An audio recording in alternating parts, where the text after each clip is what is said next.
Hello, everybody, and welcome back to the 3DO Experience, the 3DO retrospective podcast, where we talk about all things 3DO, the 3DO company, console, and everything in between. I am Bill, and this is Threk. How you doing, Threk? Well, Bill, I don't feel like allergy shit, so I'm doing okay. I don't know what I'm doing with my hands, like Christian Slater. How are you? I have the allergy shit this week, so that's fun. I passed it on, even though I've never seen you in person. Yeah, it went from Ohio to New England somehow. It's just It's in the air. it got caught in the jet stream and just Oh, the chemtrails. sure. Oh, People man, still so believe that shit, and that's so funny to me. people believe a lot of things. I just Yeah.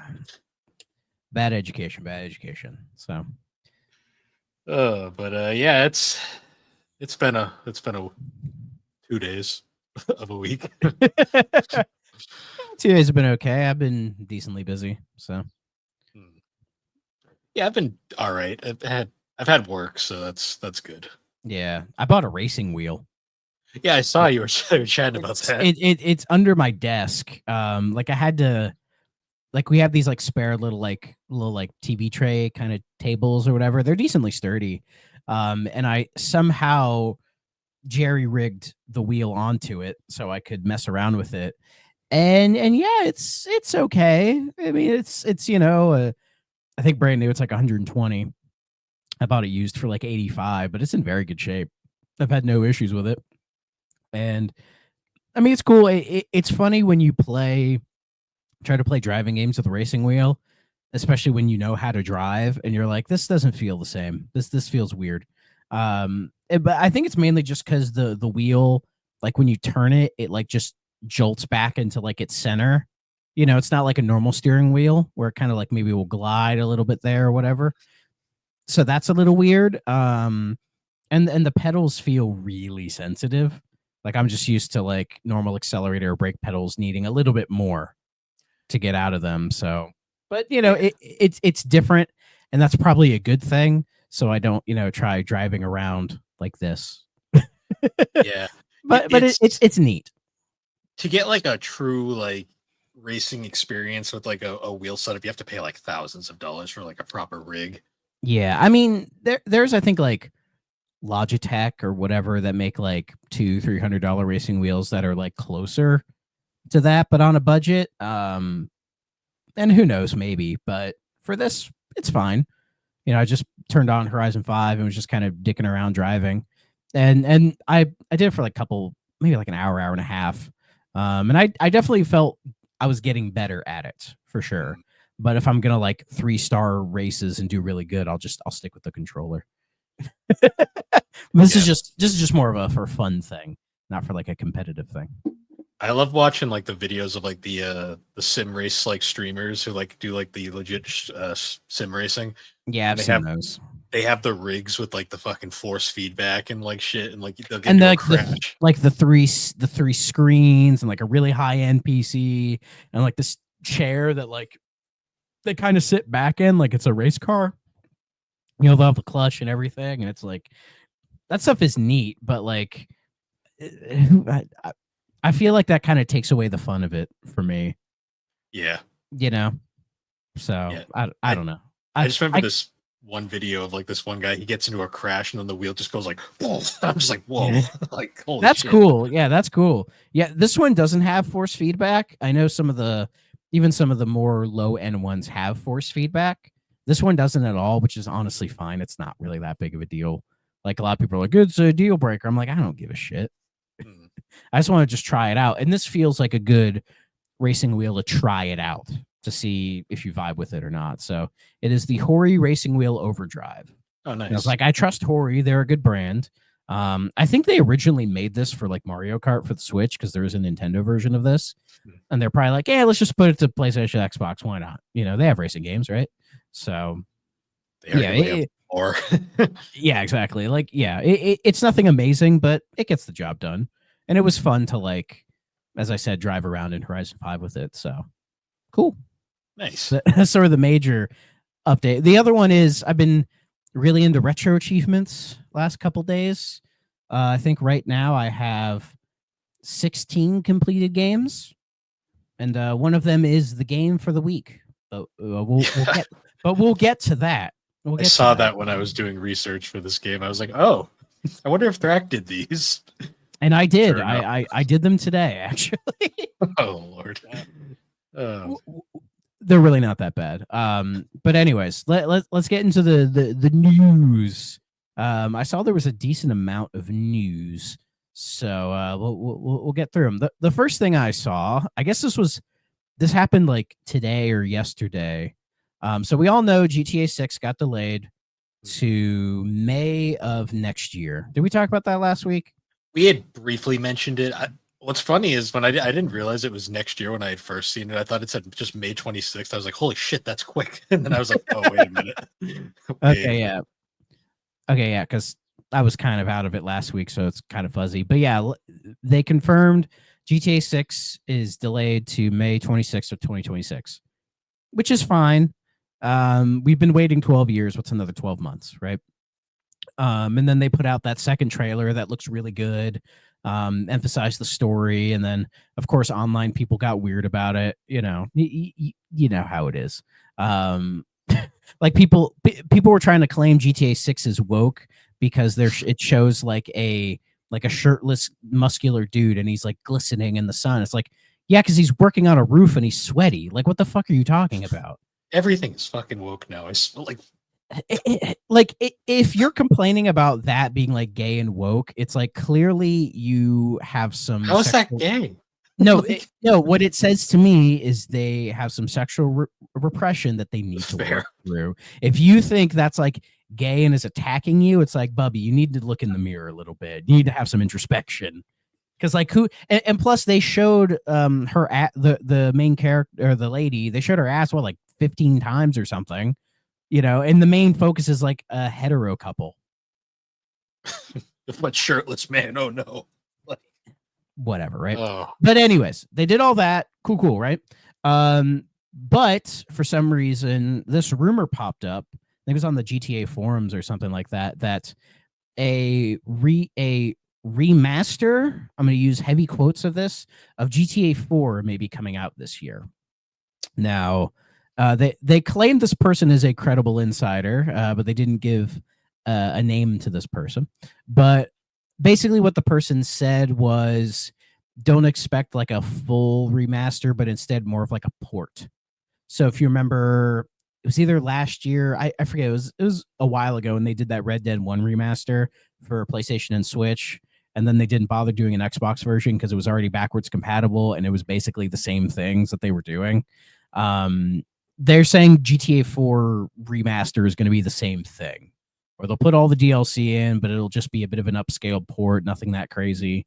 So, I mean, it's still a pretty good looking game, so that's not a terrible thing. It's my favorite GTA, so that's cool. But I already own it for 360 and it's backwards compatible. So it's one of those where if it's not really worth, if they do a separate Xbox version and it's really not worth putting the money in, I'm not gonna bother, because I even have the physical with the DLC on the disc, so I already have it. Same. So, but that's cool. Why not? They also claimed a Max Payne 3 remake is on the way as well. And the idea is they're going to time that with the release of the Remedy remakes of Max Payne 1 and 2, which would be great. I mean, Max Payne 3 is one of the best third-person shooters ever made. It's the best Max Payne game in terms of gameplay. Yes. I hate the story of Max Payne 3. That's a different podcast. But the way that game plays, is phenomenal. I love how that game feels, and it is so much fun to play. I love that. Every once in a while, I think about replaying it just to do that shooting again because it's so good. I love that they made the lemon face like a bonus skin. That was cool, because when Max Payne's 1 through 3 became backwards compatible on Xbox and like that last update, I waited for all 3 of them to go on sale and bought them in a bunch and played all 3 of them basically back to back. So, and they were fantastic games. And I look forward to the remakes of 1 and 2. Oh yeah, I'm very curious to how Remedy would approach that, especially nowadays with their different sensibility to things. So, but yeah, that's in the works. I could believe it. I mean, I'd heard, I think it was like at least a year plus ago that remasters of GTA 4, Bully, even potentially Manhunt were shelved to get GTA 6 out the door and ready to go. But the way they phrased it was those were going to be more like thorough remasters than just like a straight port. So, I mean, who knows? Who knows? I want that Bully remaster. I am excited for GTA 6 though. I'm glad they're finally going back to Vice City. I'll wait till it's like $50. Yeah, I'm not paying $100. That's for sure. No, and it's funny to see the conversation on the pricing of it, because now it feels like $80 is the standard, or has kind of been forced to be the standard when even 70 didn't feel like the standard, but now we're at 80, I guess. That everyone's like, oh yeah, GTA 6 is going to be at least $100. I just think it's funny, like, as much as I don't want to pay $100 for these games, I've seen a lot of people being like, $100, that's insane. I'm just like, that used to be the norm back in the day. Like, you get special games like that. I really hate that argument, because I feel that argument is just really moot. And like, I'm not saying it's like it's good. I'm just saying it. No, because it's like, because it's clear that like people don't understand economics when they say that like games used to be like $80 in like 1995. It's like, yeah, the power of the dollar in 1995 went a lot further than it does now. Also, a lot of the times, yeah, there wasn't a standard price back then, sure, but also it was like it was a cartridge, and you were paying to like. It's also usually a special cartridge, like exactly racing or an FX game or something. Exactly. I think the complaint more with like $70 and $80 is just the idea that every game is going to be priced that, when back then, as you said, every game was not priced that. Like back in the day, there was no way a company would get away with pricing like a Game Boy game for $80. No, it just no, it wouldn't happen. They were all like $30, right? It was like, it was interesting because like bucks maybe. It was actually, I think it was like Sony, like when the PlayStation came out, that kind of standardized it because discs were so much cheaper. Yeah. Because then we had like 50 for a long time, and then it went to 60, and then it was 60 for a really long time, and now we've hit 70. I have bought a couple $70 games, but it's only games that I think are like worth the price. But with like an $80 game, I don't know if any game's gonna be worth that. Unless like Dragon Quest 12 is $80, then I'm gonna be mad. Yeah, I'm giving them $80. I'll be mad, but I'll do it. Persona 4 remake, if that Persona happens. 6. Persona 6 will be $80. Yeah. But no one will complain, because Persona 6 will be 5 million hours long, and you can romance everything. including the trash can. Especially the trash can. It's a big enough hole. But so yeah, there's just like a lot of the price argument stuff I find is just kind of dumb, when really it's like, guys, it just sounds like you're simping for a corporation and letting them price gouge you. That's just all it sounds like to me. When really Nintendo simps are the funniest people to watch. yeah. Because at the end of the day, I view it as a game is the value of a game goes from person to person. There will be people who view Mario Kart World as an $80 worthy game and won't have any issue with it. And there are going to be other people who think it's way too much and will try to buy it used, or wait for a sale, or, do other things to get it for a cheaper price. It's a person by person thing. So, and all the $80 thing says to me is that I think video game companies are less and less trying to get more people in, because they view their business as kind of stagnant and it's not growing at the rates that they want it to. So they're just going to try to get as much money out of all of us that they can. That's what it feels like to me, is what's going on. Because I mean, with say like, with the Xbox prices going up, PlayStation 5 prices have been going up in other areas. It'll probably happen here too soon. Like all that stuff is basically saying that they're like, hey, we like, either they think something bad's around the corner, or they just view the growth as not what they want it to be. So instead of trying to lower prices to instigate growth, they're just kind of going with the trend of raising prices, because everybody's raising prices. And they're like, we'll just get more money out of the people who will buy it anyways, because that's just what they do, Well, because it's like, you think about it, like the majority of like the casual gamer these days, they're all kind of conglomerating into like very specific things like Yeah. Fortnite or Minecraft or Roblox. They kind of just are there. Mostly Yeah. the kids, but Yeah. Yeah. They've somehow mastered the forever video game, a game that you can just play forever, and also I think games like Fortnite and Minecraft and Roblox, a lot of the casual kids that play them don't even view them as video games. They view them as like social hangouts with their friends, yeah, you know? it's like And MMO culture from back in the day, only yeah. more And well, accessible. yeah, and I think some of that stuff also is due to the stuff outside of gaming, like how there's really no spot for like kids to hang out anywhere. You know what I Yeah, mean? Like kids just don't hang out in public like they used to because they've been discouraged from like going to various places, and there's no just like, oh, this place is just set up for people to hang out. Like, like community doesn't exist.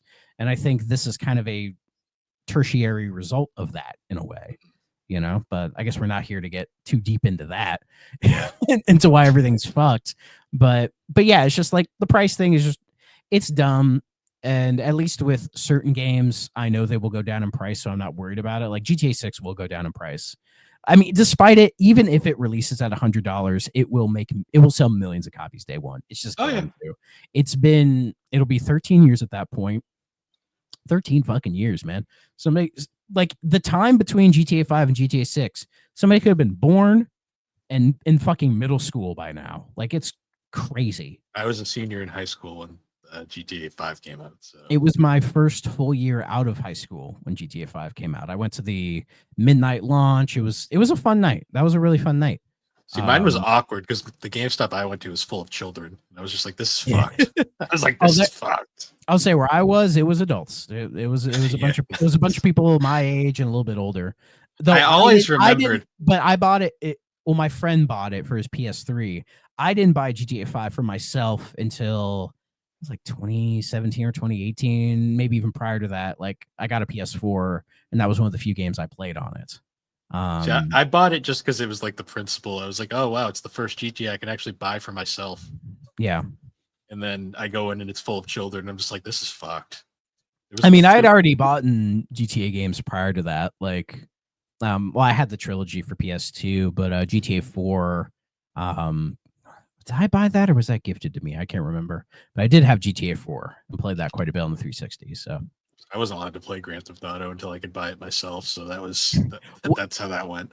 funnily enough, when I hit 13, my parents were cool with it. They waited till I was a Oh, not teenager mine. till I could play it. Like prior to 13, they didn't give a shit, but once I hit that age, they were like, okay, fine, I guess, whatever. You know, Even when I even though at that point I'd already kind of played it and I'd like seen my siblings play it, like I already knew about it, you know.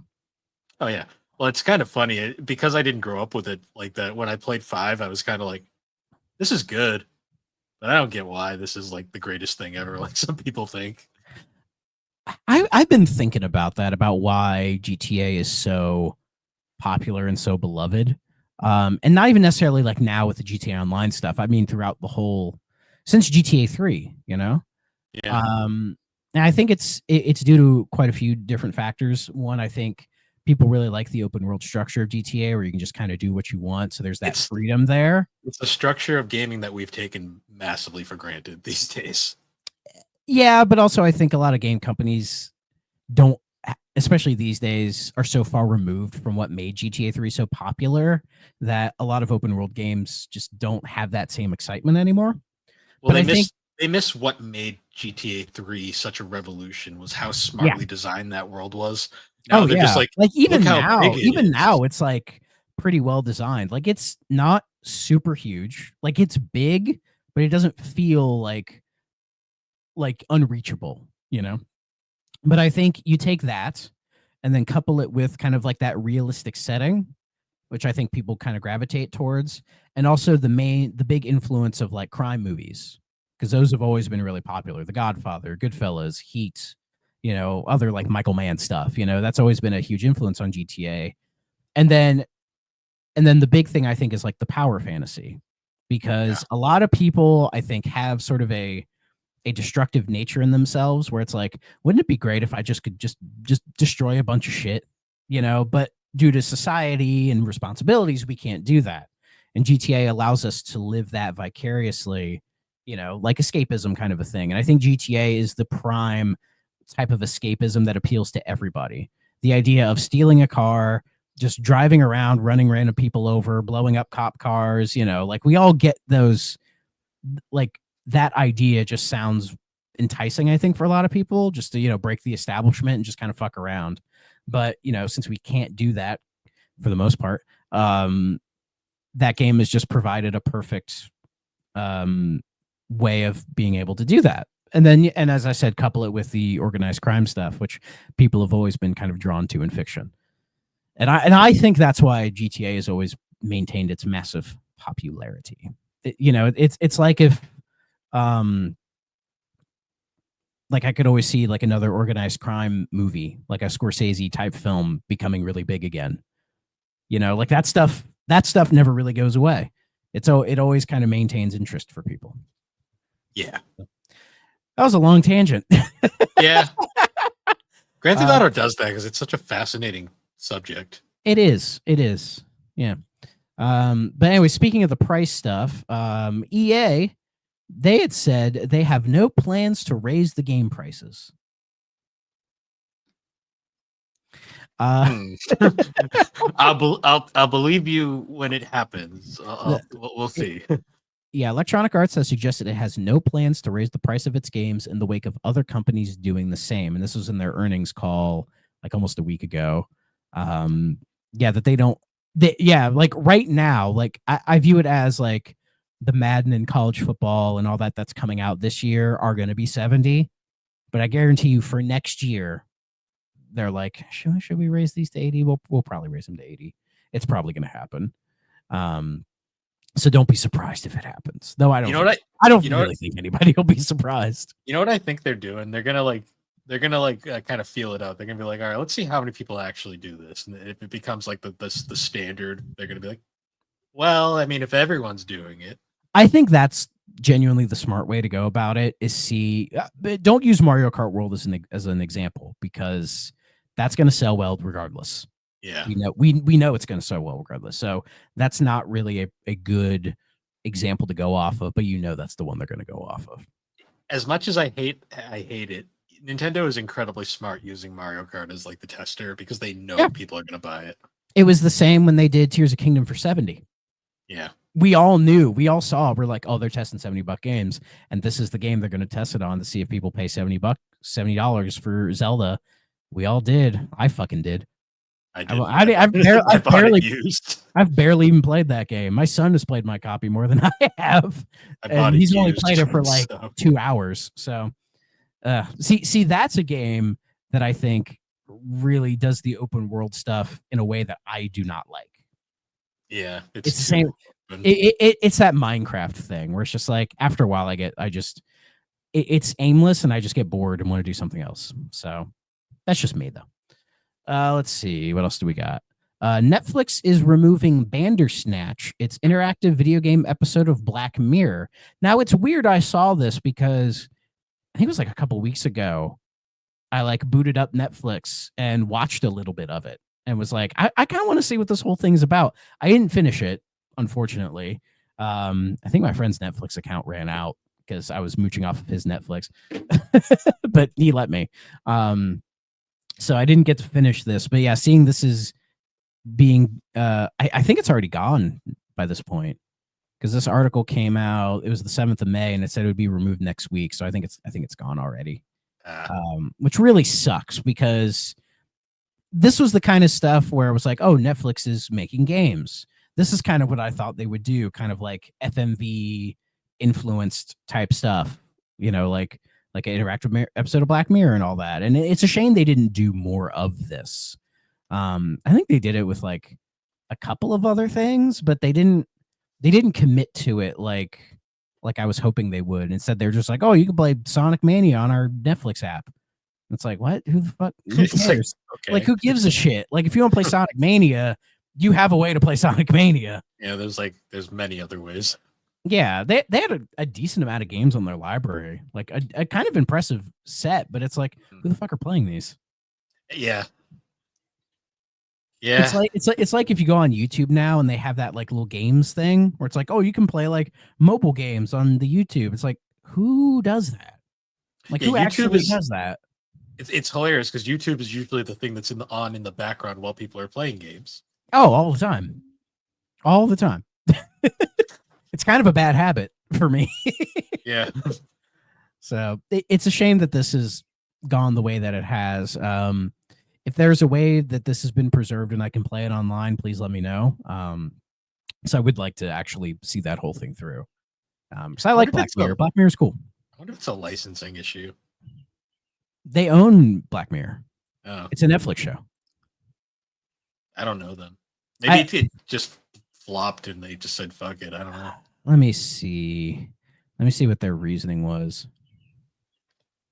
Netflix is reportedly set to roll out an all-new UI redesign over the coming weeks, and its interactive tech is not part of the redesign, which is why those specials are being removed. It's Oh, not clear if it'll return in a non-interactive form. They're saying it's like one of those possible things, but who knows? It might be something they put back later if there's enough demand for it. So yeah. My guess is it was one of those things that they didn't really get much use out of, and they just mhm. decided it's too expensive to keep developing, so we're just gonna get rid of it. You're probably right on that because it reminded me of stuff like if you ever played like Late Shift and like that kind of FMV game. It just kind of reminded me of that. They probably took influence from those games. So oh well, who knows? Maybe they'll do some with it. Maybe they'll release it as like a thing you can play on like Steam or something. Hmm. Why not? Right? I'd buy it. Let's see what else do we have. Oh yeah, Mafia: The Old Country. It got a nice gameplay reveal trailer. And it's coming out in August 8th. It's in my fantasy draft, so it needs to hit, god damn it. But what's interesting about it is it's coming in at $50, which is really cool. And the trailer, I mean, the game looks fantastic. And they said that it is a focused linear experience. Hmm. So there's no open world in this at all, which Oh, honestly I think is a that's good thing. I think is a good that thing. that's honestly refreshing because I'm so tired of open world games at this point. Well, the Mafia series had been open world prior. Like Mafia 1 was like the original and the remake were both open world, but what I liked about the remake was it kind of split the story and the open world separately.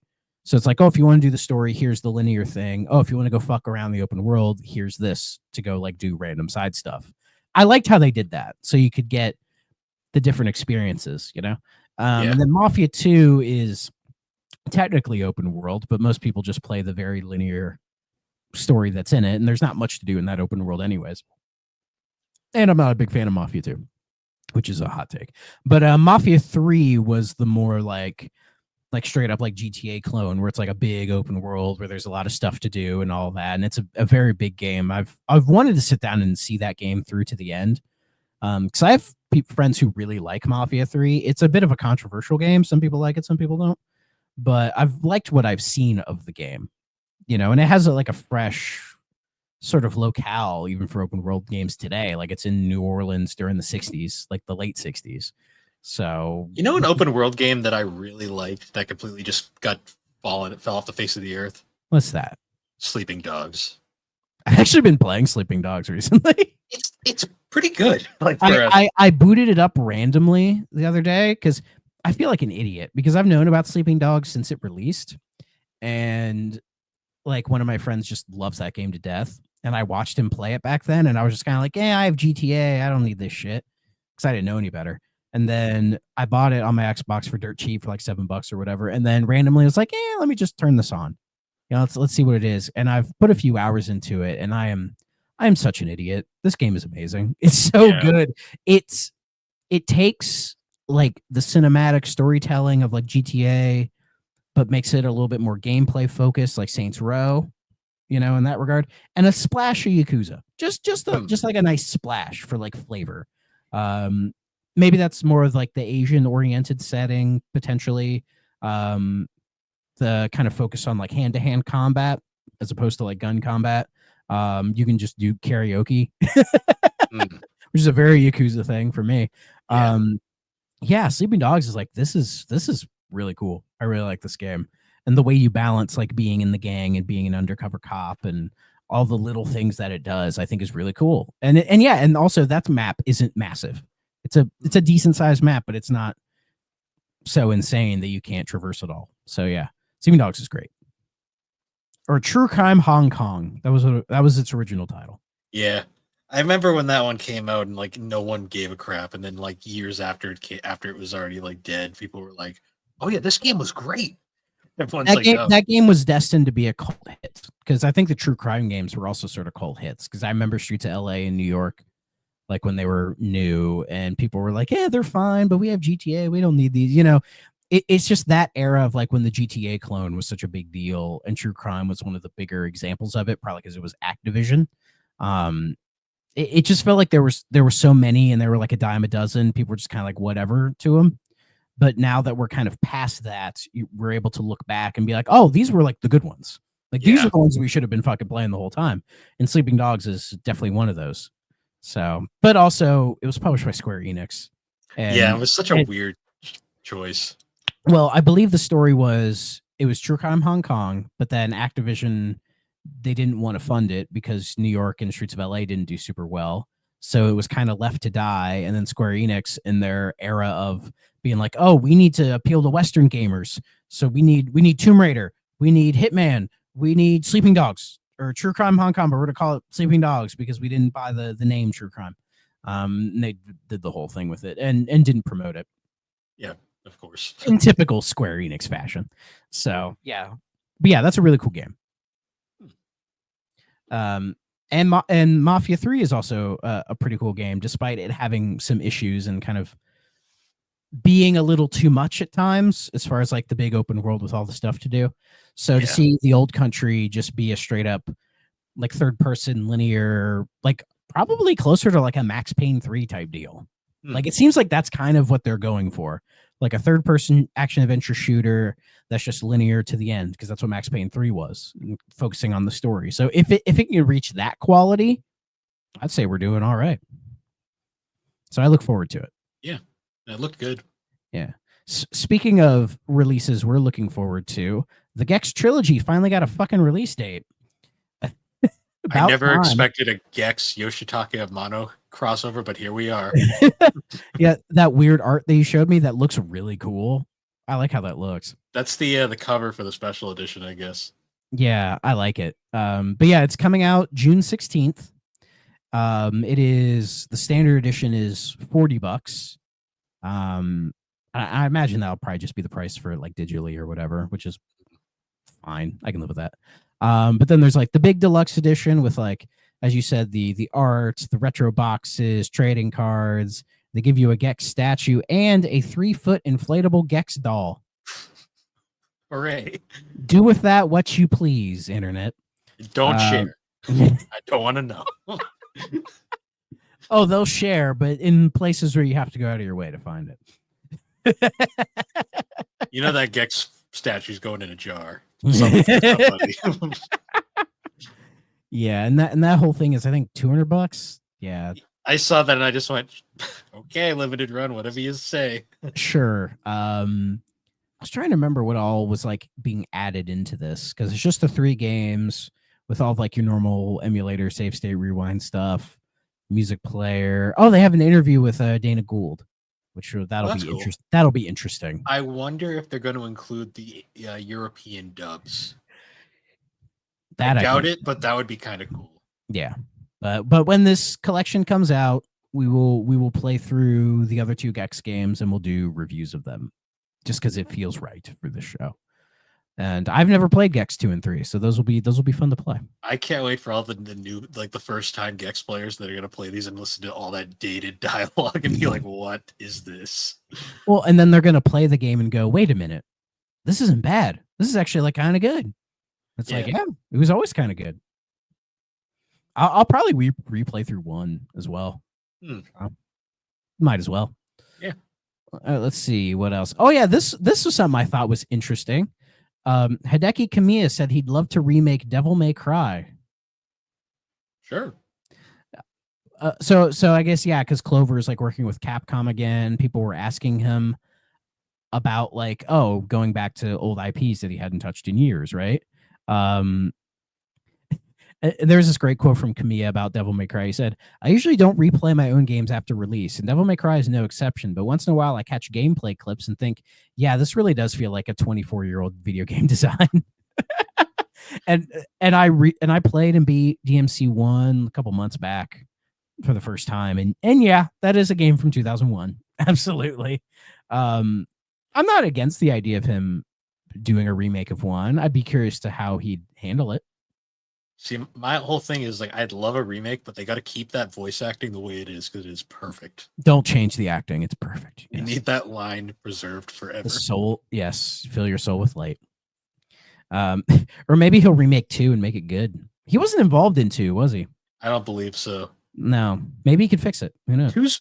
Two's problem is it's just boring. Like two's not a good game. It is not a good video game. It's like fundamentally fine. It's just so boring. Like that's the problem. Oh yeah, and it was way too easy. I breezed through that fucking game, and I'm like, this should not be this easy. It they felt were like insulting. Let's make these big open areas to fight and make them boring as fuck. It's like okay. Exactly. But he had also mentioned in this review that he said also let me handle Beautiful Joe. And I'm like, where the fuck is the Beautiful Joe HD collection? Why is that not a thing? Why don't I have that on my Xbox right now? Like because Beautiful Joe bought those games and it bums me out. I had Beautiful Joe 2 back in the day. I played the shit out of that game. I didn't know what I was doing half the time, but I loved it. It was great. It's a series that honestly, you go back and play those games now, they've aged really well. Like, it's a series that would have well. It's a series that came out at the wrong time. It would have done so much better these days.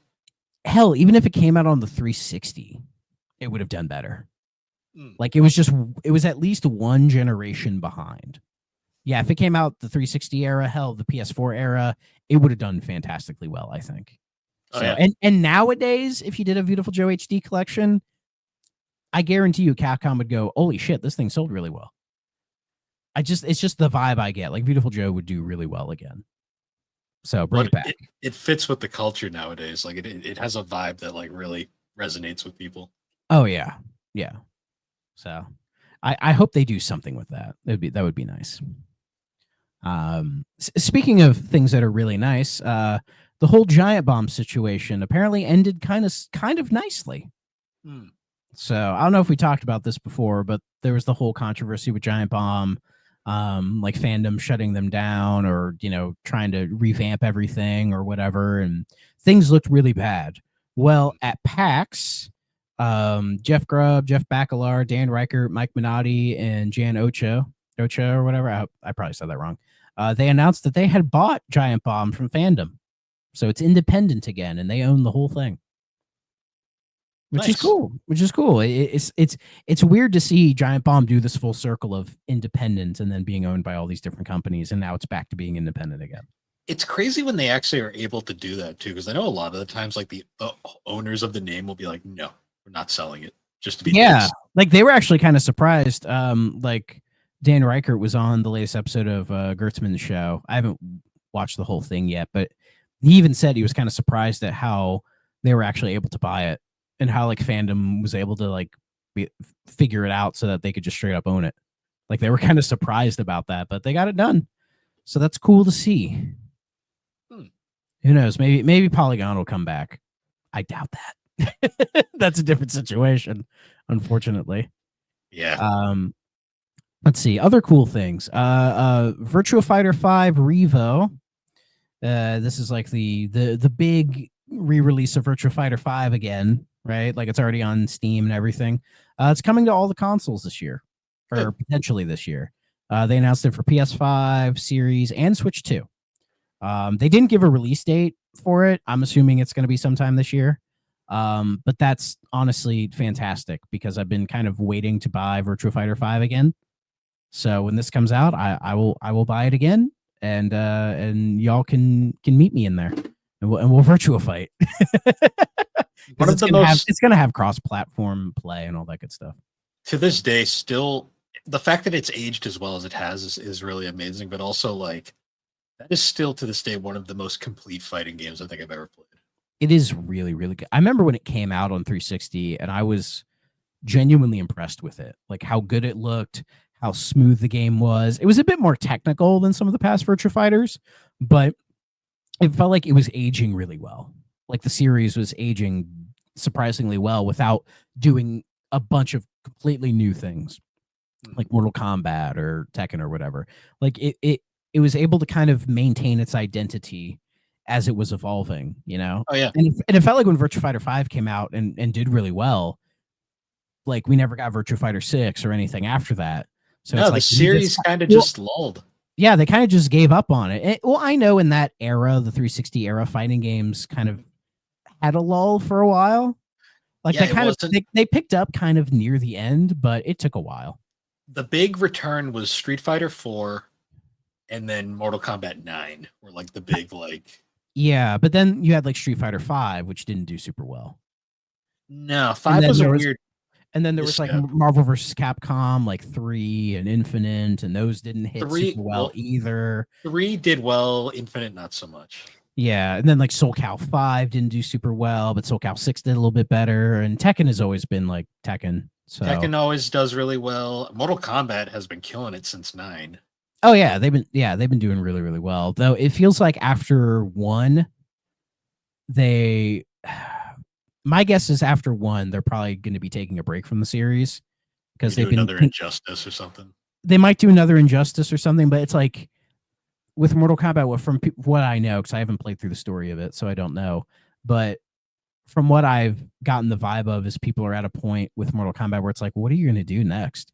Like, are you just going to constantly retell the first handful of games and revamp them to be slightly different? Or it's like, you need to do something a little more different in that regard. So they might take some time to actually think about what they want to do, which I think would be the smart thing to do.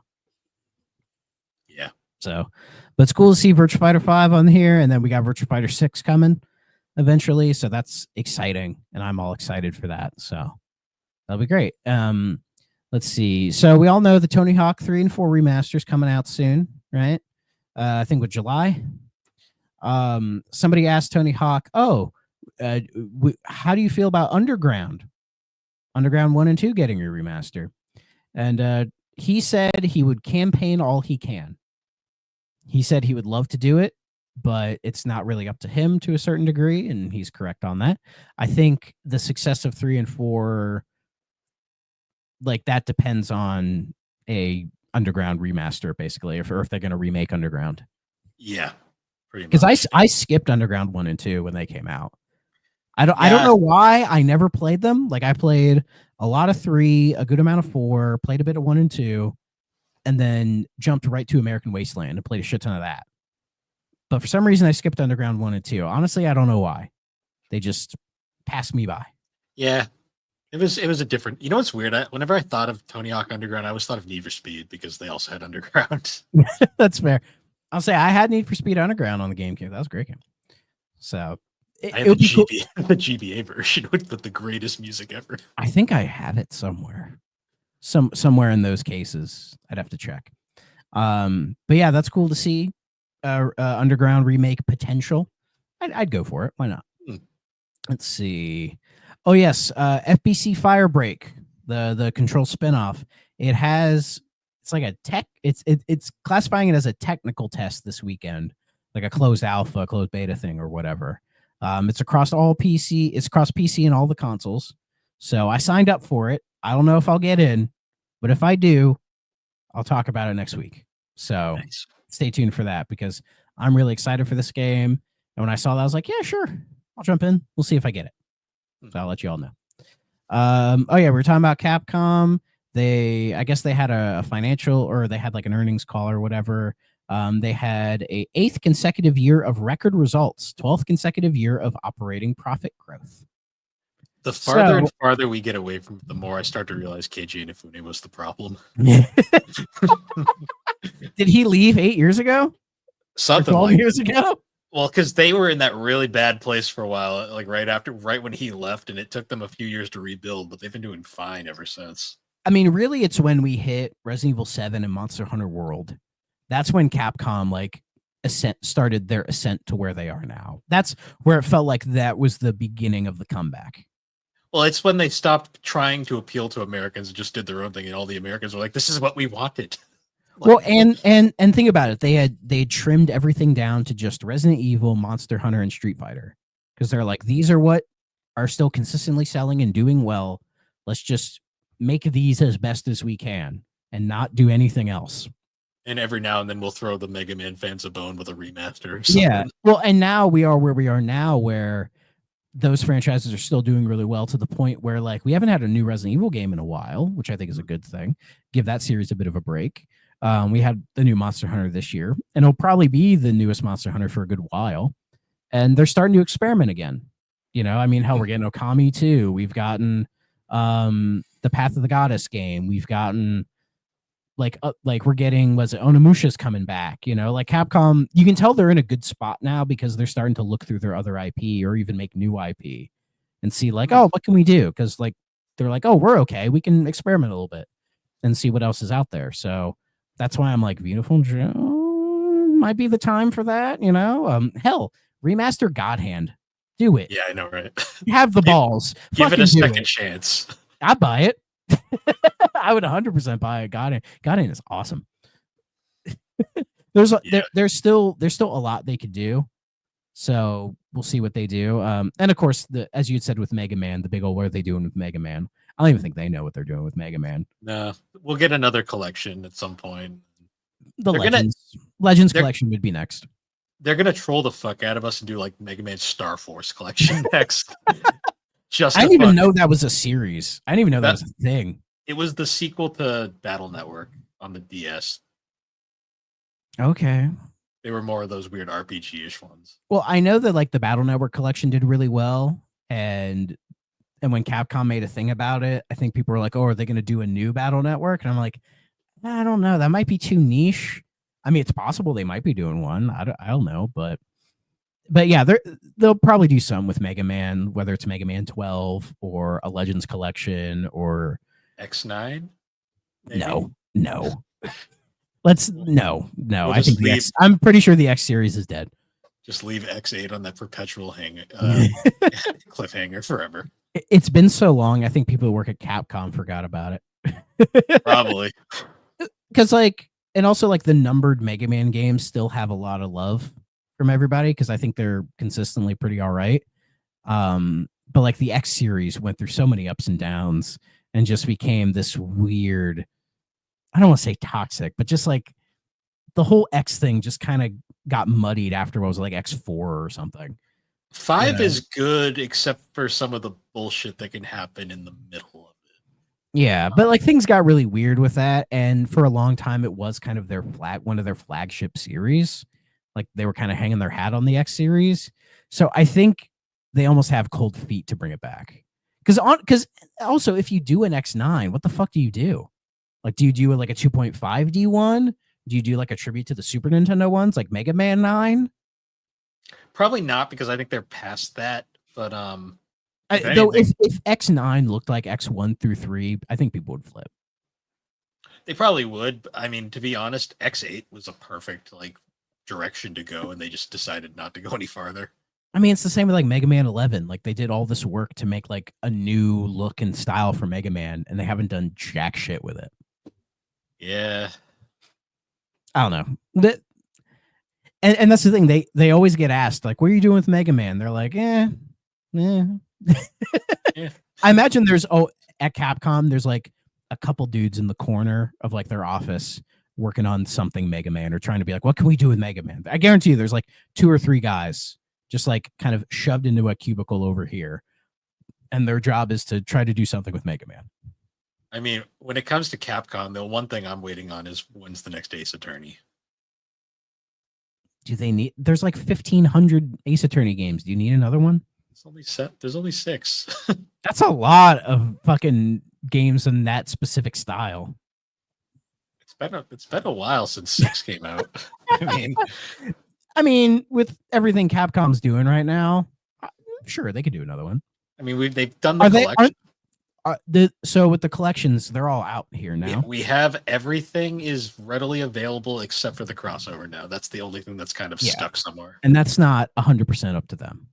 No, but we And did finally get and Investigations too.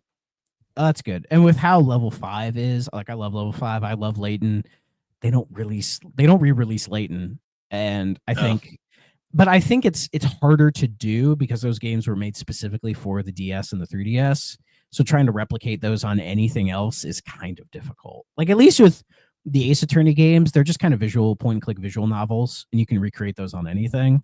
Yeah. But Layton relies a lot on like the touch screen and using that kind of stuff. So that might be why. Who knows? Like they don't even have mobile ports, which I think a mobile port of like the old Layton games would make sense, you know? But yeah, I don't know. I'm gonna play that new one, so who knows? I'm very excited for that new one. Let's see. Oh yeah, speaking of Tekken, I heard about this. I thought this was interesting. The Tekken boss wants to add an official Waffle House stage, but says it's ignoring his calls. So let's see. Tekken series producer Kishiro Harada, I probably said that wrong, says he wants to add a stage inspired by Waffle House, but the U.S. restaurant chain is ignoring his collaboration request. Come on, Waffle House. Be fucking cool. You're already metal as fuck. Be cool. I love Waffle House, but this genuinely hurts them if they like turn this down. I'm like, this docks points on Waffle House. I would love just like a background, like they make this stage, like you can throw something in the background, you get the one employee who like fucking karate chops the chair away, like in that video from years ago. Yeah. All right, I'm gonna read a little bit more of this article.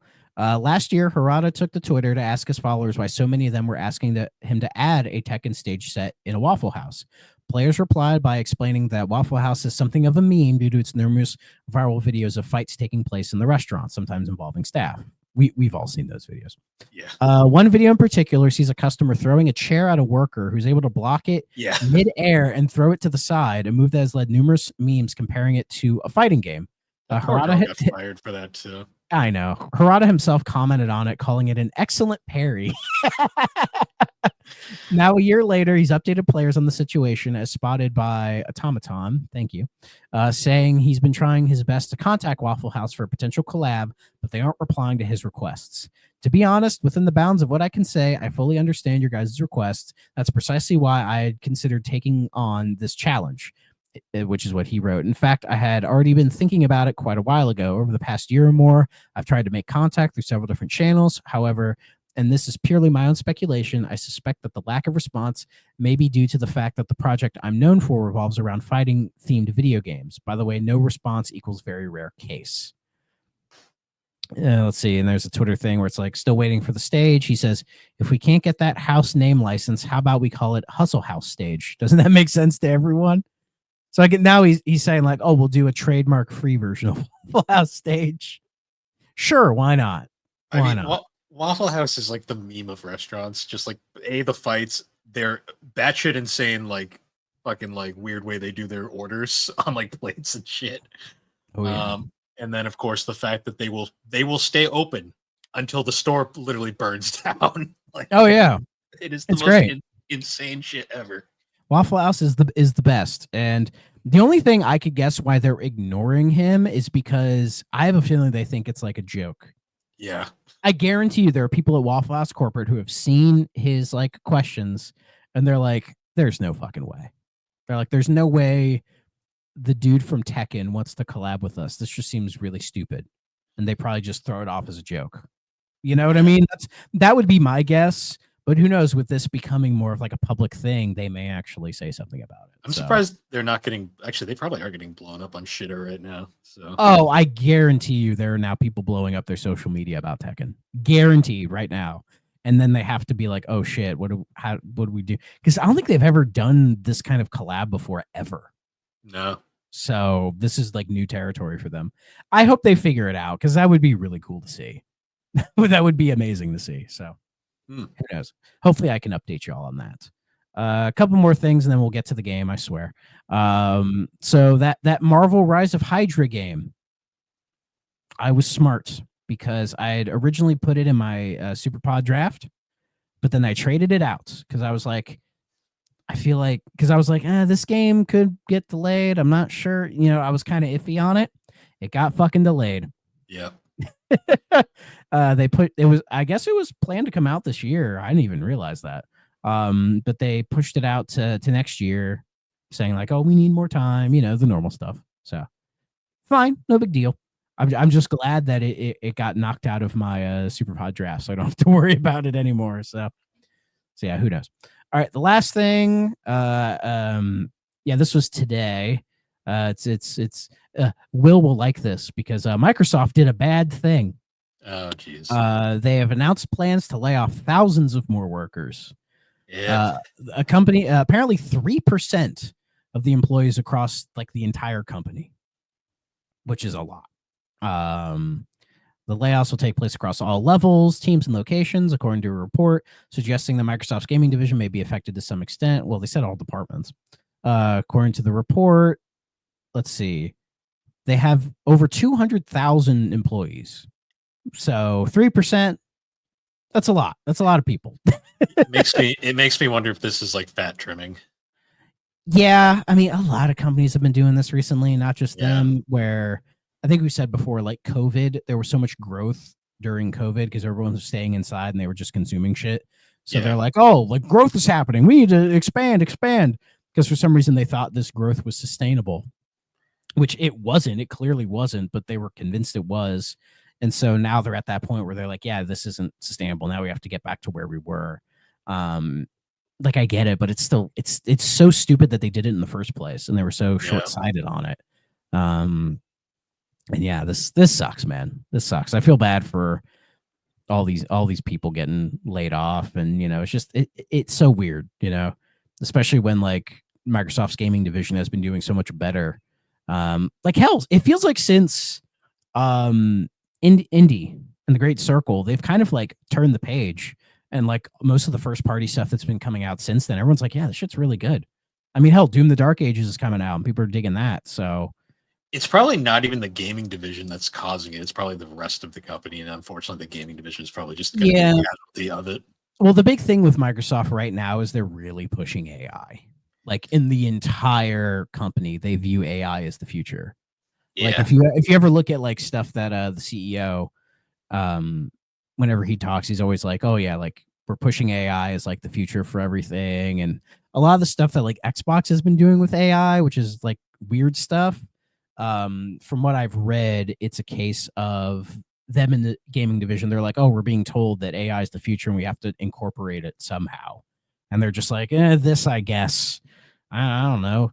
I feel like the people in Xbox aren't super invested in the AI either, but they just kind of have to try to shoehorn it in certain spots to appease the higher ups. Especially because it's very clear that the world is very anti-AI right now.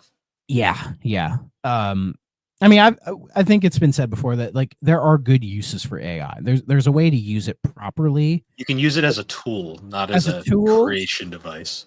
Well, and they're say like, I like the idea. Somebody brought this up with AI. The idea of you could use AI in like research for like diseases and cancer to try to find like solutions for it. Like using AI just to like help research like ways of like say curing cancer that we thought was incurable. Like you could use it in those ways to genuinely be a good thing, but a lot of people aren't using them for that. We have like state governments using them to like look at like unemployment court cases and like awful shit like that.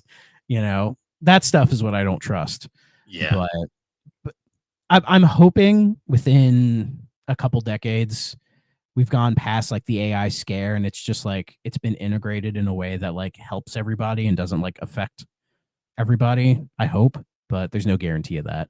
But yeah, roundabout way of like, yeah, Microsoft's being weird and they're being dumb, like normal, right? This is normal. It's what they always do. Yeah. Oh, yeah. Again, all these corporations do dumb shit. So. Oh yeah.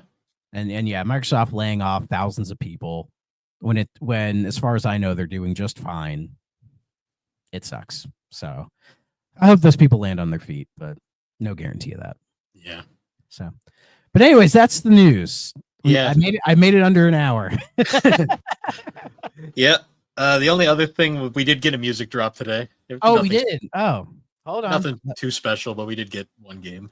Hold on. Hold on. God, I never look at this app. Like every time it's like, oh, huh. I will say it's gotten better with like, how I used to complain about I'd have to open it twice. Now I can Yeah, only open it once and it's fine. They've fixed that issue. I mean, we are getting a Um, decent library now. It's still pathetic for what this app could be, but it is at least a library now.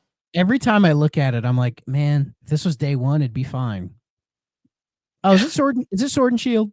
yeah, they dropped Sword and Shield today, Sure. which is Sword and Shield. I've come around on. I actually kind of like that game now, so I'm okay with I, it. I've considered hunting down a cheap copy of Sword to play it.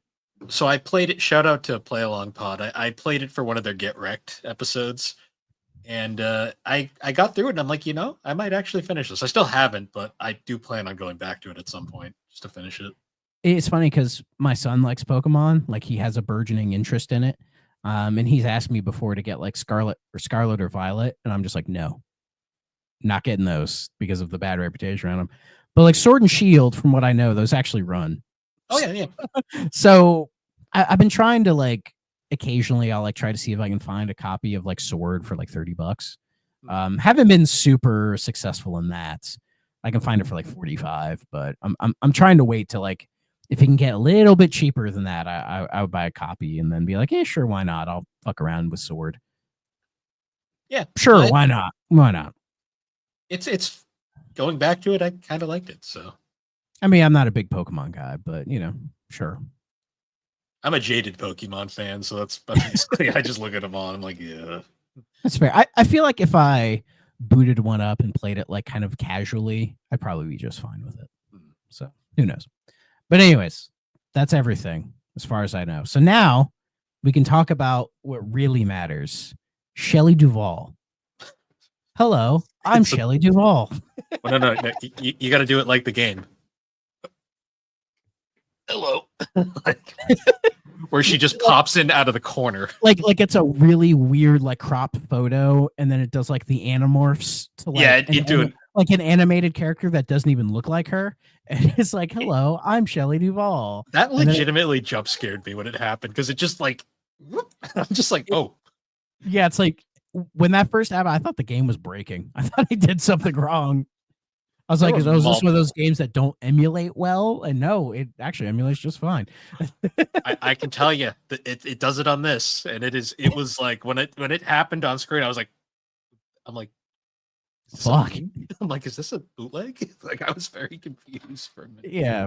So I guess we're talking about Shelley Duvall's It's a Bird Life, which was a PC and 3DO educational title released in I want to say 1993. I believe so. Okay. I mean, I don't think we need to explain who Shelley Duvall is. I doubt it.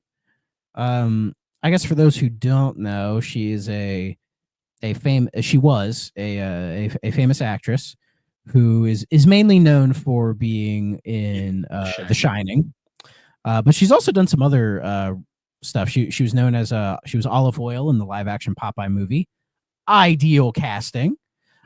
She was also in Macabre and Mrs. Miller, which was like a notable Western film from the 70s.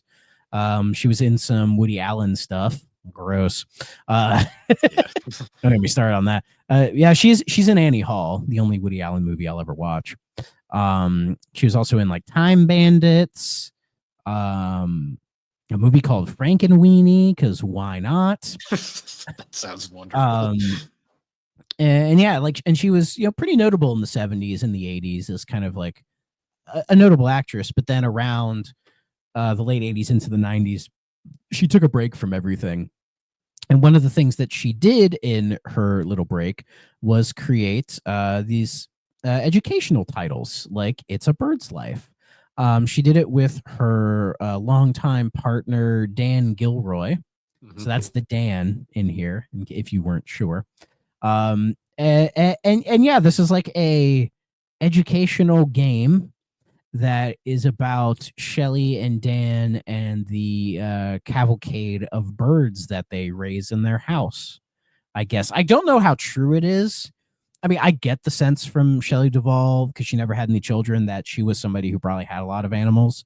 Because there was also, I think it's a Dog's Life as well. That Which was the a other game she had done, but it yeah, was not on 3DO as far as yeah. I didn't touch that one. I'm sure it's on my abandonware as well. But yeah, I didn't touch that one at all. And these games were done by a company called Sanctuary Woods Multimedia Inc. nowadays known as Disney Interactive Victoria. If Oh, they they're still exist? no, but that was what they died as. Yeah, I'm looking at their little gameography here. There's not a lot here. Some a Ripley's, lot of Disney there's games. some Ripley's Believe It or Not games, sure. Oh, they did Dennis and Miller's That's News to Me on 3DO, which we'll have to cover. We have to cover that in the future. They made one game that made me laugh just because of that episode of Come Cook with Us or whatever. Come dine with me. Come dine with me. Yes, Get your fucking shit together. It's the best TV show ever made. They made a game called Digby's Adventures, and I just laughed. I was like, that was our boy. Digby.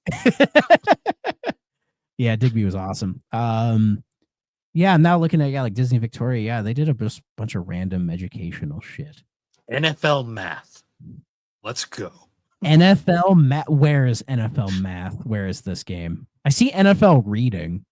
There it is. NFL Math. My God. All right, tune in next week after I put 100 hours in the NFL Math. I'll tell you everything about it. Real turn-based strategy. What? I need to see NFL Math 1,000%. Okay. All right. Hold on. See, this is the shit I live for. Like when Chris is always like, "You play the weirdest fucking games." I'm like, "Yes, I do," because this shit is what interests me. That's why I don't play a lot of like notable big games that I miss out on because I'm too busy playing NFL Math. NFL Reading is also by the same people. Yeah. It is. Hold on. Where the fuck? NFL. I gotta type it in. There it is. Holy shit. 1996. What? Fuck Mario 64. We have NFL Math. All right. I guess. All right. I'm gonna play this later. I'll let you all know. Anyways, the Reading one has the NFL license too because it has all the teams from that time. Well, so does. Oh, Math doesn't? No, it does. Oh, I didn't see a screenshot of it. So yeah, it has the NFL and the Players Association. Thank God, I can beat Jerry Rice while I'm doing long division. Oh, you can play as Drew Bledsoe. All right. You can play as Warren Moon and yeah, this is the only Viking I could come off the top of my head. Matt Burke. I think he was there at the time. God, Patriots fans are just wishing for Bledsoe to come back at this point.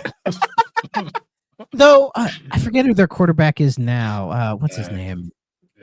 What's his name? I think the guy they have now, he's their future quarterback. Like he's the guy. I don't even know who their coach is anymore. Oh, that's oh crap.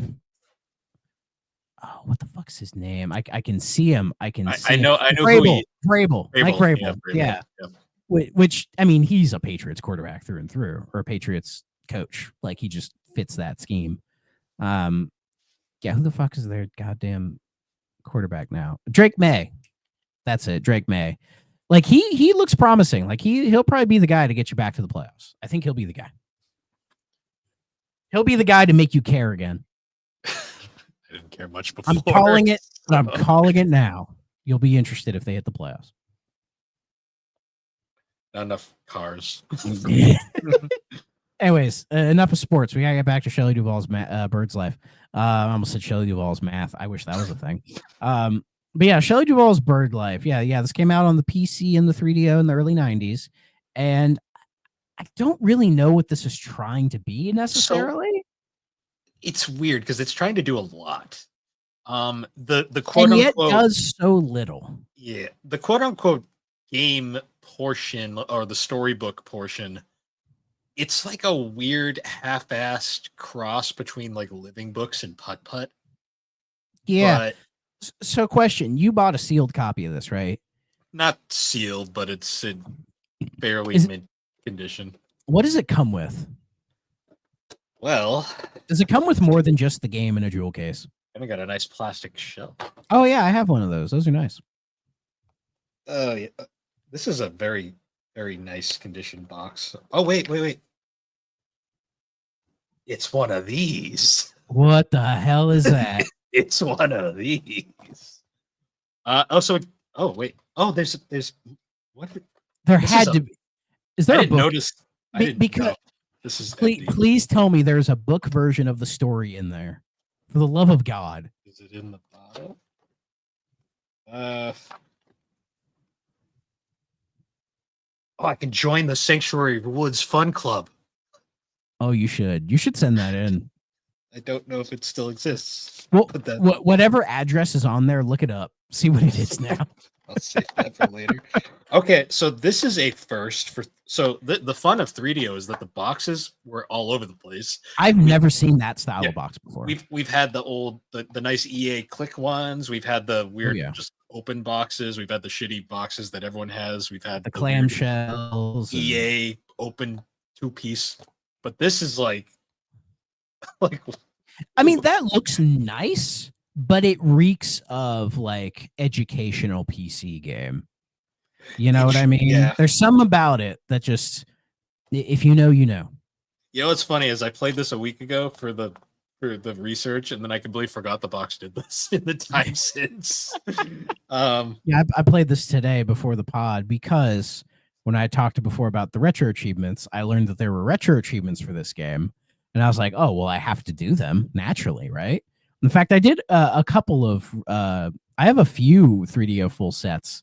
I could talk about the other two, but yeah, Shelley Duvall's it has 6 achievements, worth 13 points. You know, big deal, right?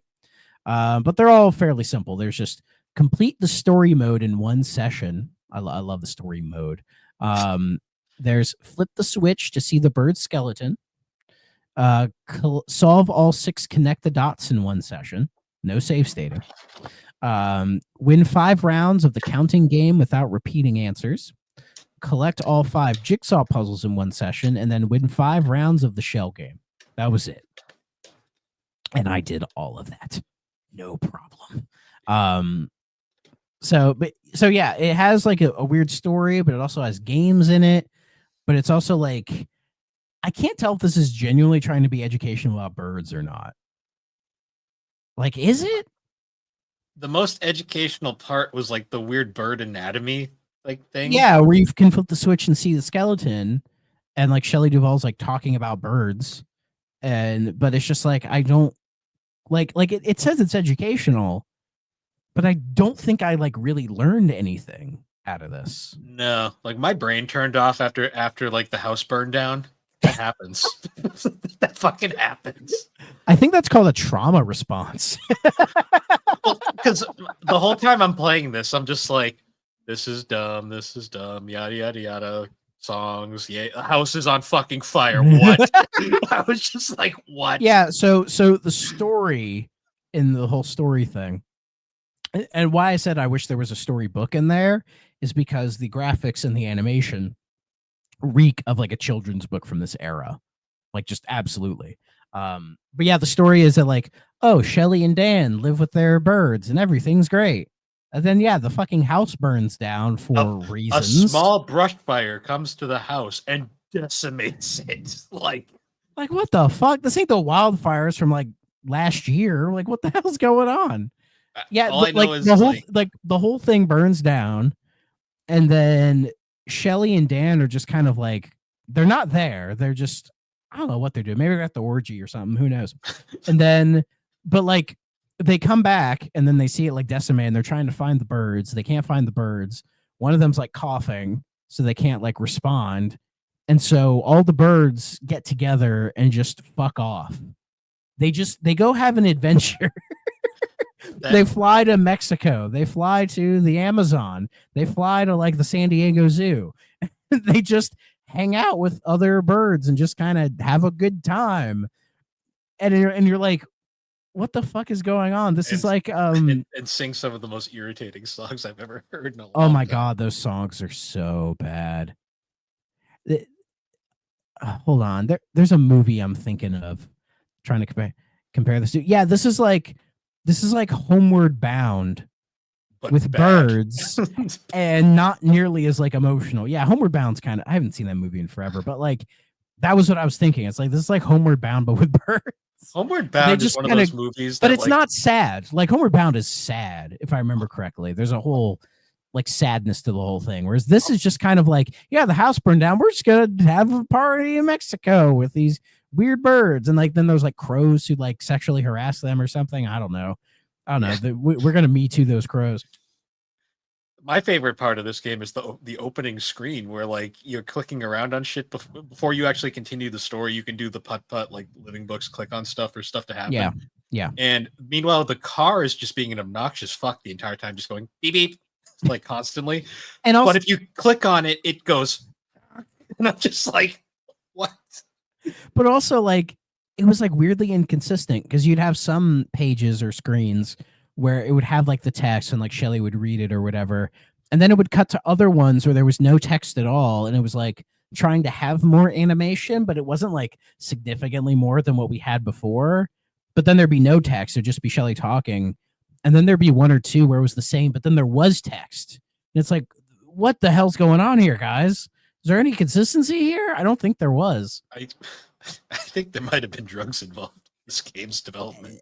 I honestly do not think so. Oh, Like maybe. the vibe I get is that like I've always got the vibe that Shelley Duvall was like a really wholesome person, Was and she? it feel and the sense I get from this is that she did it with like the best of intentions, that she was just trying to make like good kids content. It's just that like the people around her just really either didn't share that same vision or it just didn't work out, kind of a thing. I wonder But how. it ends. We got to get to we got to spoil the ending of this, where the birds go, we've had enough fun, let's go back. And then they fly back, and then somehow Shelley and Dan, in all this time, I mean, it feels like it's been a decent amount of time, they've built a whole new house, like a giant ass like white glass house with like a tree and like a bird ecosystem like in the center of it for the birds to just live in. And they do the whole like, oh, you're back, great. Like they're not freaking out that they've returned or like, oh, we thought you were dead or blah blah blah. None of that. None of that. Just like, oh, you're back. Here's the tree that we made for you guys to live in. This giant tree in the middle of this like glass house. It is I the hope, most I hope like that glass is fireproof. it is like the most mid '90s like utopian like house design that never would actually exist in reality, but It's biodome. kind of.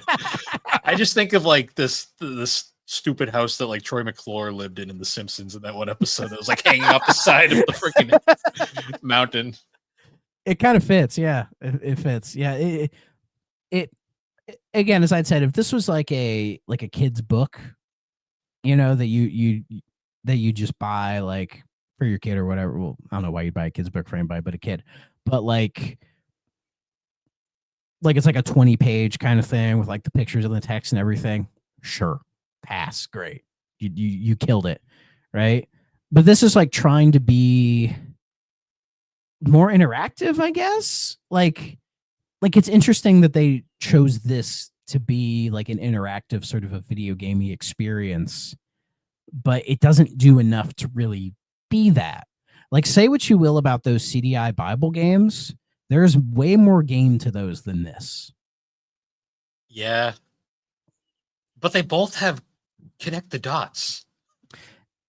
I'll say this isn't as corny as the CDI stuff, though. Yeah, there was no whoops. Whoops. I mean, there were sound effects, but like, yeah, no, yippee. Yippee. Thank God. Thank Whoops. God. But yeah. So that was the story. And then we have like all the mini games, like you get like jigsaw puzzles, connect the dots, the shell game, which is basically like the 3 cups where you put a ball in the cups and then, whatever.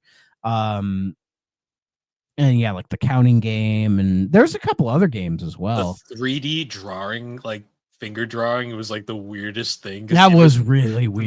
That was like legitimately a drug trip because I was like, what the fuck am I looking at right now? Like it's weirdly like advanced, kind of, but it's like why? But they clearly didn't know what they were doing. They were just like, here, draw, because kids just like to draw. They were like, that'll keep them distracted for an hour. I mean, that's what this feels like. It's something to distract your kids for a little bit. This feels like something Alex would have had on her like PC back in the day. Yeah, like and porting this like porting this to 3DO is really weird because like the 3DO didn't really have a defined audience, not really. So that's probably why like it had this and then it had fucking porn on it because they just were not sure who was the target demographic for the Well, 3DO. it You know, was the like this best. on PC, perfect sense. Like this fits in. There's like a million fucking educational type stuff on the PC like this from this era. There's so much of it, it's ridiculous. So it fits perfectly in. See, the 3DO is kind of like the CDI, only it was 100% sure it was a video game console. Yeah, but then why was this not on CDI? Because this would fit perfectly on the CDI.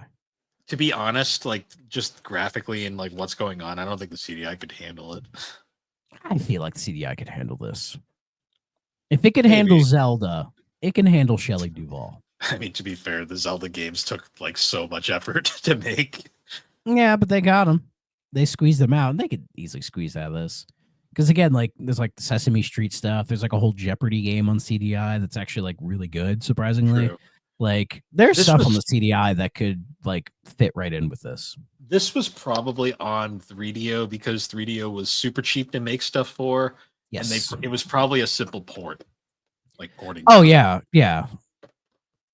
Like probably the most they had to do was that like narration where they had like some like one of the programmers like 10-year-old son come into a booth and be like, okay kid, you need to read how the 3DO controller works, and they did Yeah. with a mic that's probably this quality if not worse that I have right now, you know, being like, okay, the control pad moves the arrow around, push the A button if you want to see the story, or you know, and it's the C button. The C button is the dedicated tutorial button for everything.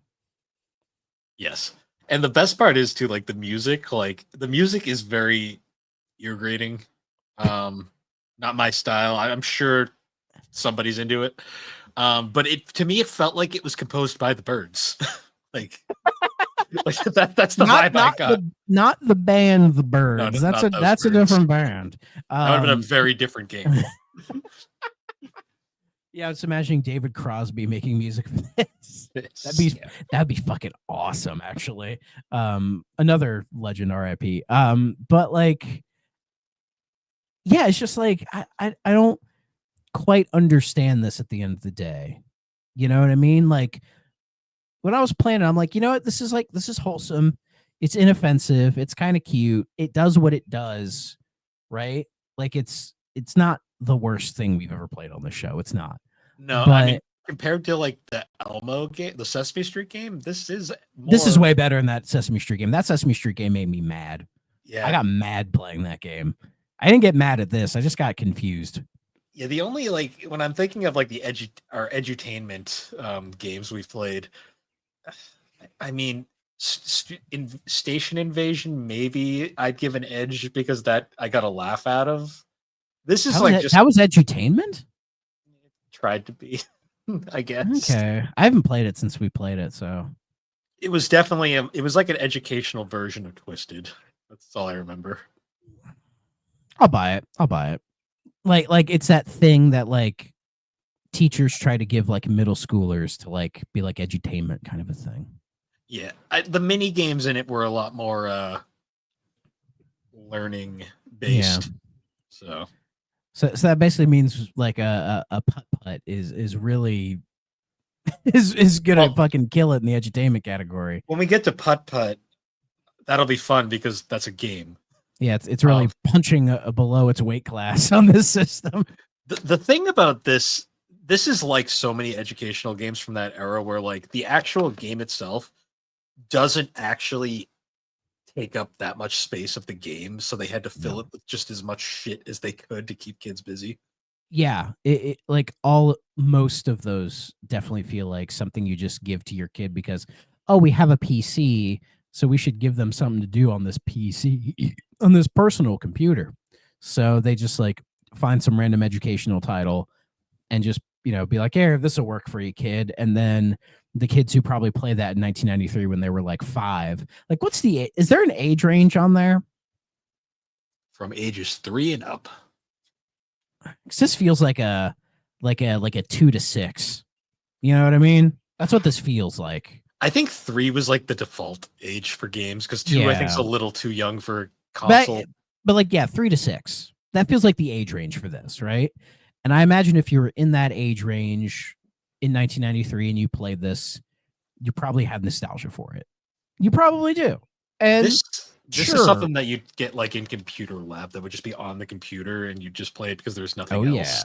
Oh, 1000%. Like I know you're the right age because I think by the time we were getting educational computer games, like in elementary school, every year I would get a copy of Clue Finders, Clue like the finders. third grade, the fourth grade, the fifth grade, and those, as I mentioned, nostalgia. I have a lot of nostalgia for the fucking Clue Finders to the point where if you booted up the fourth grade one on PC, I would probably I would probably get a little rose colored glasses and be like, oh man, this was so fucking cool back in the day. I could probably knock it out in an hour, but like I'd be like, this is so cool. So I could imagine people having that for this, and that's fine. That's fine. It's like that era is like Jumpstart or Yes, or the Learning Company when they were actually a learning company and not what yeah, they are now. yeah.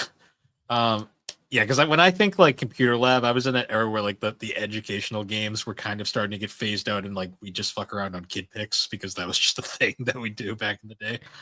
From what I remember, it was we would have Typer Shark, which I really like. Um, some computers had Oregon Trail, or an Oregon Trail is, it's an institution. But by the time we were playing games in school, it was more like the beginning of Flash games. So like, Newgrounds, Addicting Games, Cool Math Games, all those sites, was starting to become the thing when we were starting to play games in school. So Yeah, that's more that kind of replaced a lot of those educational kind of games. I mean, I had some of those in elementary school, but by the time like middle school came around, that's when the shift happened. mm.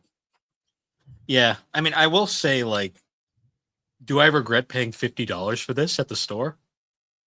You paid $50 for that? I thought you paid less than that. No, it was 50. I mean, it is mint, like it is a mint copy. Sure. What's it go for on price trading? That's a good question. Last I checked, it was for the version I got, 50s sound about right.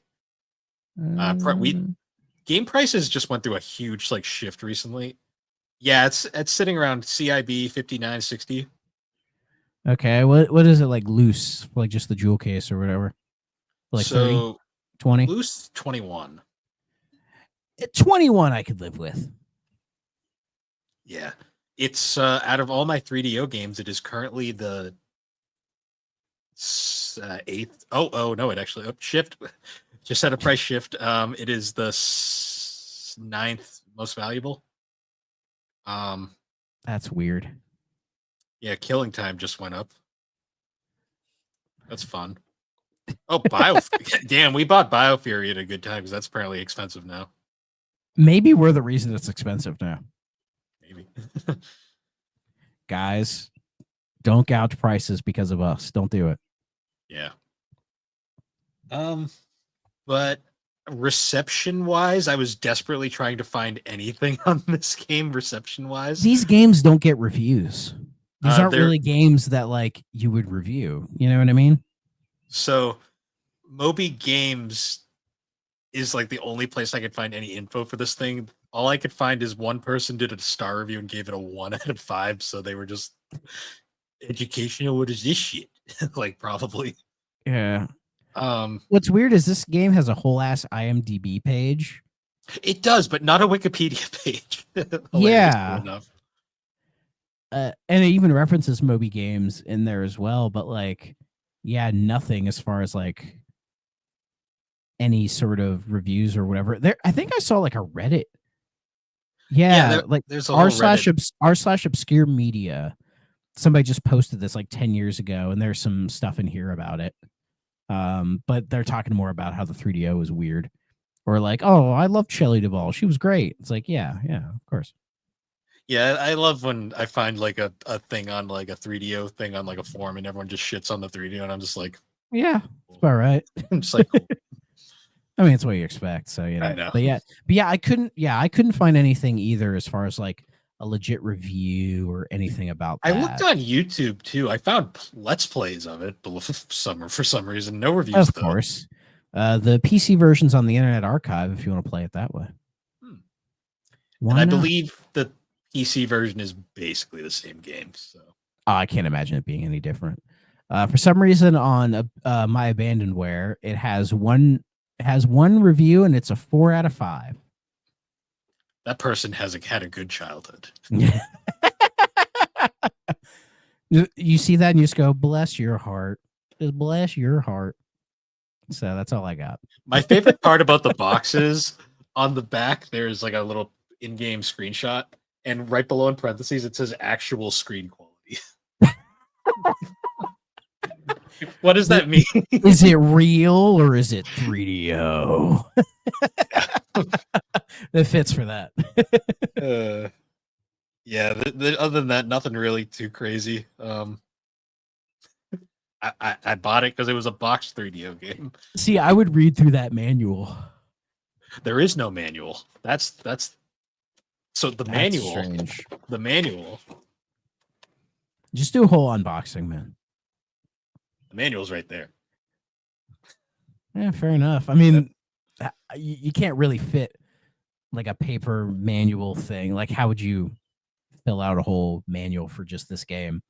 It's funny. You open the top flap and it's just empty space, and you open the bottom flap and there's that little voucher. But like other than that, like all the info is like right there. I mean, for their target demographic, it probably makes sense that it's all kind of contained in that one little section. I didn't read this. This is fun. Tips to enjoy Shelley Duvall's It's a Bird Life. Tips. Don't watch The Shining. Yeah. When the arrow pointer changes from gray to red, hit the action button and something fun will happen. Action button. If you want to quit an activity, hit the stop and go back button. Use the next page and previous page buttons to move between story pages and menu choices. Oh, and then there's 3D finger painting tips. Use the arrow pad to move the paintbrush. There are 4 finger painting brushes. To change brushes, use the next page and previous page buttons. Holding the action button down while moving up and down makes the paintbrush bigger or smaller. Holding the action button down while moving left or right will spin the paintbrush. Hint, try pressing the action button, stop and go back, help, next page buttons at the same time for special kaleidoscope effect. Man, this is a pre-Microsoft Paint world, too. Yeah. we had Mario Paint by this point. I think that was did. We had Color a Dinosaur on the NES. Color a Dinosaur. Good times. I have all the retro achievements for that because, of course, I do. They're pretty easy. Before Kid Pix made paint fun. Yeah. So yeah, there are other 3DO games with retro achievements, as I had mentioned, and I grabbed a couple of them because why not, right? For some reason, there's a set for that Alfred Hitchcock's Presents game. Well, that's not even really a game either. It's Japan only, and I don't know if we'll ever actually get a video out of that because there's genuinely not that much. There's more here than Hitchcock Presents. I'll say that much. Maybe we'll do like a little miscellaneous thing where we talk about some random shit. There's obviously one for Plumbers Don't Wear Ties. Got all those, of course. I had to replay the game a bunch, but whatever. The best one was there's a set for Mind Teaser. Oh, fun. Oh, I was like sitting there. I'm like, what was Mind Teaser again? And then I went, oh, right.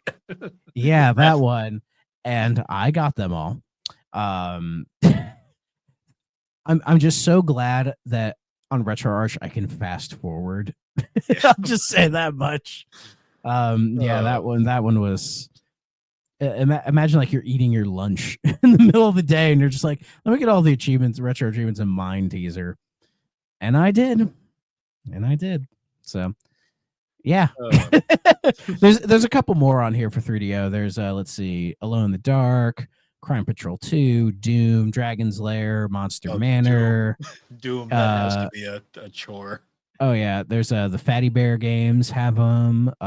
Incredible Machine, Jurassic Park, Mad Dog 2, Mega Race, Myst, That Sailor Moon game has retro achievements. The Yu Hakusho game has retro achievements. Oh, fun. Wolfenstein, Tripped. I actually have a couple of the Tripped achievements. Super Street Fighter 2 Turbo, Starblade, Seal of the Pharaoh. Some random ones. And I guess somebody made a homebrew Pac-Man game for 3DO called Wreckman, where it's Pac-Man but your cars. Hell yeah. Why not? Sure. But yeah, there's quite a few. There's a decent amount of retro achievement 3DO games. So who knows? Maybe as we go through, I'll try to get them all for specific games. Nice. And I guess now the final part. Must play okay, stay away. I'm not gonna say stay away because that'd be mean. Because it's we've played worse. Oh god, yeah. This didn't make me mad or angry or anything like that. It was just kind of like, huh. I'm gonna say, if you're curious, go for it.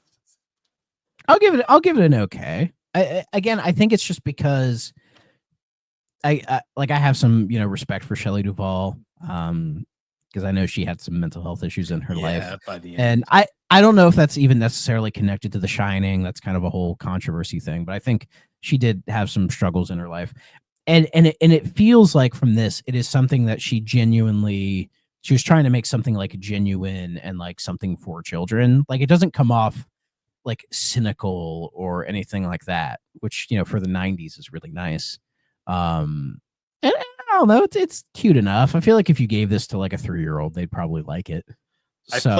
I've played much worse edutainment in my day. Yeah. And this was something I could have seen having at one point and being like, it's a thing. Yeah. Like you could very well see this being in like the PC rack, like that rack of just PC stuff that you have. And every once in a while you pop it in and you're like, yeah, this is whatever.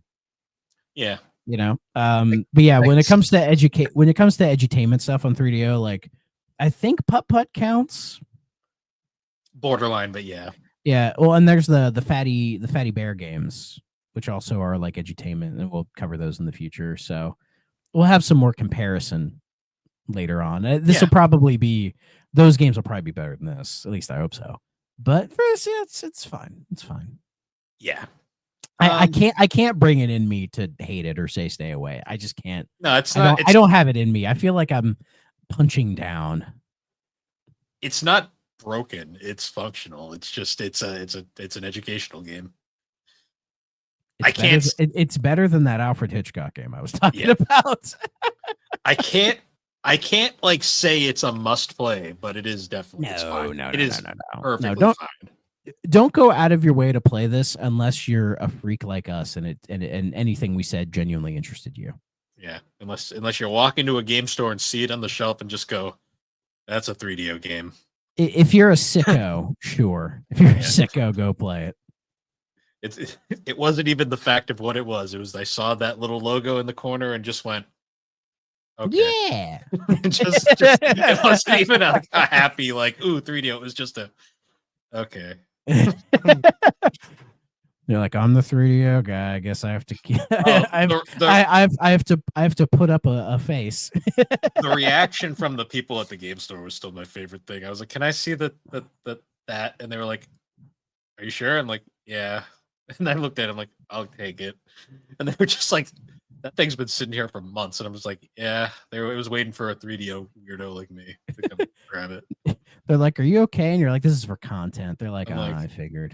I'm pretty sure my response was, "I have a podcast." And they just went, "Oh, okay." They didn't. They didn't it so begrudgingly.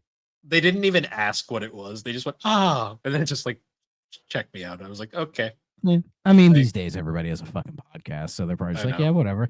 And I imagine a lot of retro stores have people going in them buying games for like content for a podcast or a YouTube video or something. Wouldn't even be shocked. So. Yeah, actually, I'm pretty sure I said I have a 3DO podcast, and then they just went, "Ah," and didn't elaborate any farther. And I was just like, they just go, "Why?" If not me, who? If not me, who?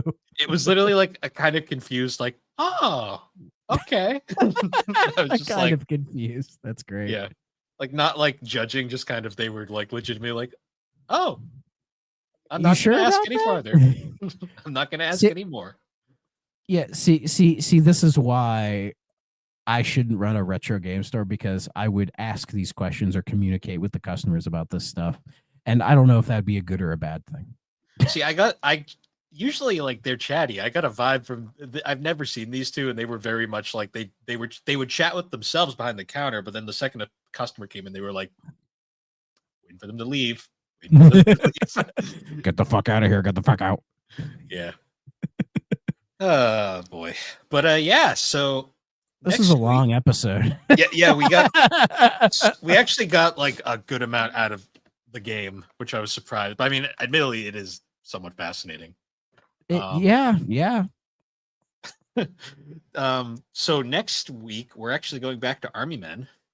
Oh yeah. We're going to be actually covering probably the most iconic Army Men game. That I'm not sure I can agree with you on. I'm not saying iconic in the sense that it's the one like the best one, but it's like the one that like it sold the best from what I've read. That is Army Men 3D, which was like the first real console one. Mm-hmm. It's technically a remake of the first game, but remake is in heavy quotation marks because it's basically an original game. I have Yeah. not played this game since I think the last time I booted this up was like 2015. So yeah, it's going to be curious. I've played a little bit of it. Yeah, from what I remember, it's no Army Men Air Attack, but this is one that people generally like. So I'm gonna see. We'll see next week. That we will. But I'm refraining from saying anything. Yeah. I can't wait. Take your guess. Am I gonna like it or hate it? Yeah, we'll see. We're following it from RTS, which is considered good. So expectations can't be too high. Exactly. But yeah, so once again, guys, thank you for joining us on the 3DO Experience. The 3DO Experience can be found on all the major podcasting platforms, particularly Apple Podcast and Spotify. And be sure to check us out over on the Superpod Network. That is superpodnetwork.com. Awesome site where you can find a whole bunch of different shows, videos, blogs. We're not really doing anything blog related at the moment. It's kind of a free-for-all thing over right now, but I'm sure we'll have another themed blog challenge at some point. I have some ideas for my own blog, so stay tuned. Nice. But yeah, you can check out all the awesome shows there, and yeah, it's a great place to check out. But my allergies are starting to get to me, so I'm gonna say once again, guys, thanks for joining us, and we will see you all later. Bye-bye.